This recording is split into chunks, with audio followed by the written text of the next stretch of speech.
Mark J. Carney is not only a 3 passport carrying globalist whore, he is also an individual who is soft on crime as part of the liberal policy. Let me back that back. They're soft on crime when it comes to actual violent criminals, and they're hard on crime when it comes to political prisoners like Tamara Leach, Chris Barber, Pat King, the Coots 6, because there were actually more than 4. When it comes to locking up your political rivals, they're very, very law and order. When it comes to locking up transgender dads who stab their children in the neck, not so much. When it comes to protesters at the Ottawa trucker protest, very much law and order. When it comes to people who ram their cars into protesters, not so much. A story went viral, and it's insane. It was a video of an individual in their vehicle talking about trans issues. It comes from Mario Nafal. I'm not trying to poop on Mario. Just be careful with some of the information that he puts out there because it's not always entirely accurate. And I was going to start the show with this, but it does require not a trigger warning. The violence is, there's no violence that you're going to see. It's grotesque, it's insanity, and it's Canada. Mario Nafal tweets this out. Canada, a trans-identified man stabbed his 7 and 8-year-old kids. Daughter needed surgery for a severed esophagus. Admits he's dangerous on video, out on bail, living in a van that says every child matters. Canadian justice, everybody. I'll play this for you because you won't believe it when you see it. Good morning. It's your favorite hobo you love to hate. Hi. Sorry, hold on. I just safe. Just took I just wanted to do a check-in, let people know that I am being safe. I'm being secure. I have taken care of my needs, and I am just chilling until I actually go for my sentencing. And yeah, I did kind of realize that we do have a highly unique opportunity here, whereas I'm someone who did something heinous and I'm on social media, whereas pretty much all the other people who do something heinous get locked in a box and blocked out from society, and they don't get to talk to them. So, like, does it put me at risk? I'm already at risk. So whatever, I guess. Yeah, sure, it does. But we don't need to play more of this.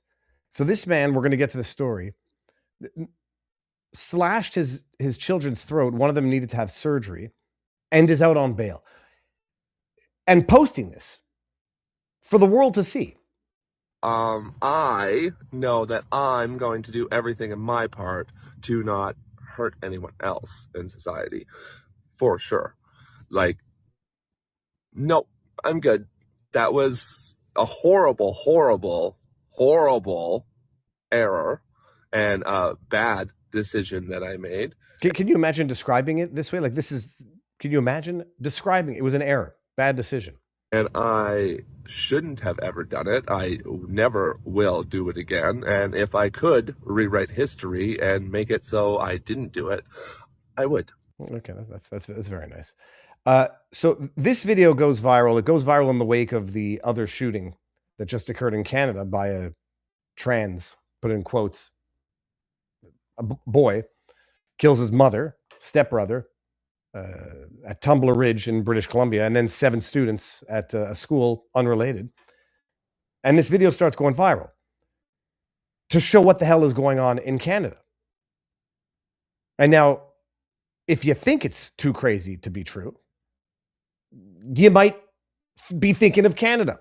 Right Angle News Network puts out this tweet, and I look at this. This is the van, as you can see, that says every child matters. This is the individual living out of their van, and the caption of the tweet is, breaking, a group of Canadians are going viral after confronting Alice Michael Atwood, the man who severed his daughter's throat, but was then released on bail by Canada's catch and release system, and the monster tries to get them to pay $60 to tell them why he did it.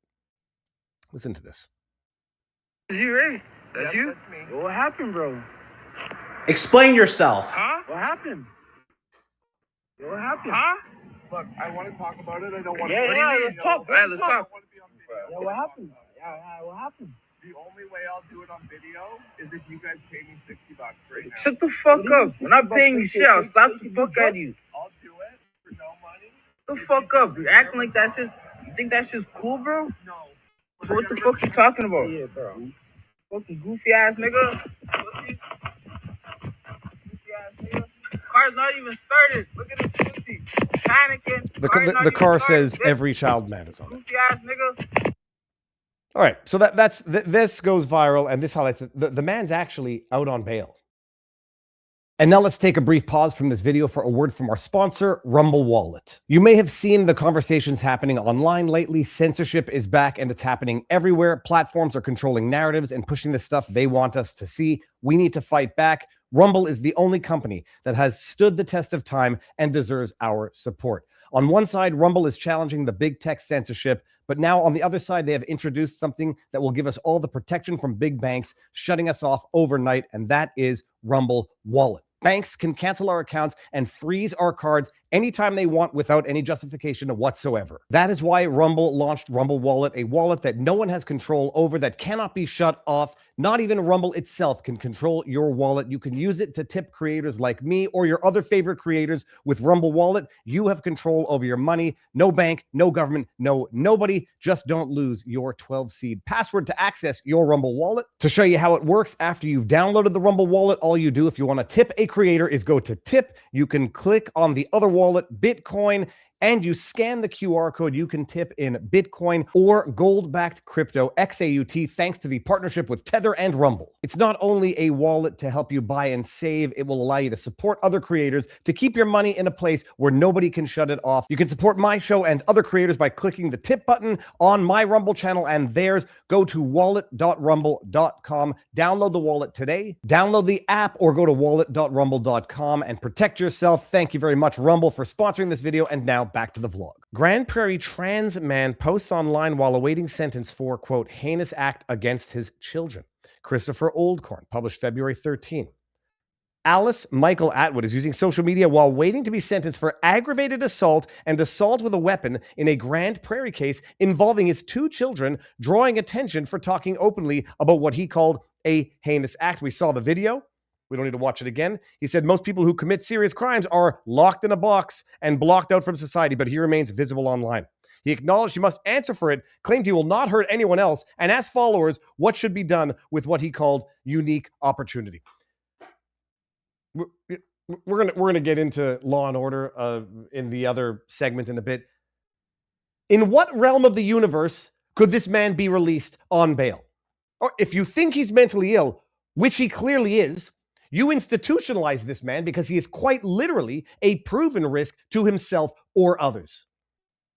This is insanity. There's no other way to describe it. This is anarcho-tyranny.